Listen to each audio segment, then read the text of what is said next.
called the LA Speed Story. And it was just a story about one day it was really cool being SR71 pilot. Walter and I were doing a training mission around the United States where you just were building up hours and time. And we take off out of Beale, hit a tanker in Idaho, rip on up to Montana, zip across Denver, hang a right turn in Albuquerque, out over Los Angeles, up to Seattle, back into Sacramento, 2 hours, 21 minutes. And you just do that then you do it backwards, and you hit a tanker. It was just to gain crew coordination, build your hours. We're on our last training mission. We're over Tucson. I can see downtown LA from Tucson. We're at 89,000 feet. I can see the whole western United States bathed in a warm October fall glow. I can see the chain of Rocky Mountains from Canada to New Mexico. I could just see the most beautiful picture laid at my feet, and the air as smooth as glass. Not a gauge moving in the cockpit. It was perfect. Now I'm thinking, we bad. Now I feel sorry for Walter because he has to monitor 5 radios in the back seat, so I flipped the switch up just to listen. And LA Center is they control all, when you fly Southwest Airlines, the guys controlling everybody. But we're above controlled airspace. So they have us on their scope, but they're not talking to us. Now there's controllers all over the country. Jacksonville Center, Chicago Center, Seattle Center, you know. It's the same guy. They all talk the same. And it's really cool the way they talk because they make you feel important as a pilot. They don't just say, yeah, okay, here's your thing. They make you feel really cool. So sure enough, this was pre-GPS days. Some Cessna guy has to know his ground speed. LA Center, Cessna, November Tango Alpha. You got a ground speed readout for us? Now Center would like to say, who cares, get off free. But no, he'll talk to him like he's John Glenn.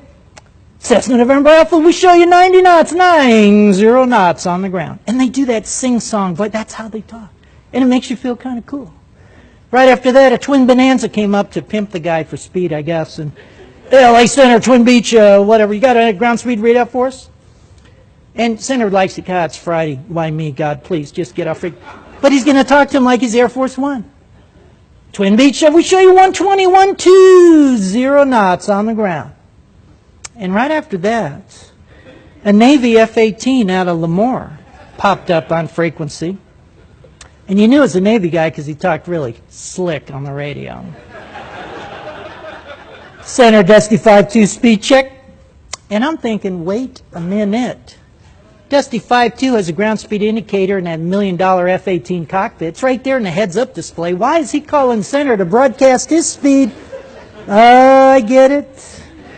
We have just the meanest, baddest, fastest military jet in the valley today. We're taking our little Hornet jet over Mount Whitney and ripping across Death Valley. We want everyone from Fresno to the coast to know what real speed is. And you can almost hear a little glee in the controller's voice, like, we have put an end to this.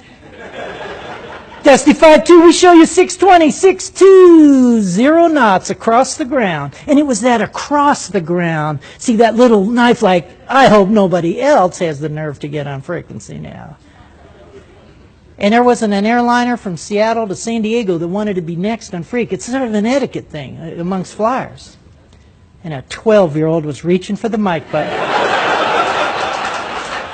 And I thought, oh, no, wait, Walter's in charge of the radios. I flew single seat all those years, but I'm in the family model now, and I want it. No, it's the Navy. They must die. They must die now. And I thought, no, but if I do, I'll upset Walter, and I want us to be a good crew. And at that moment, I heard a click of the mic button in the back seat.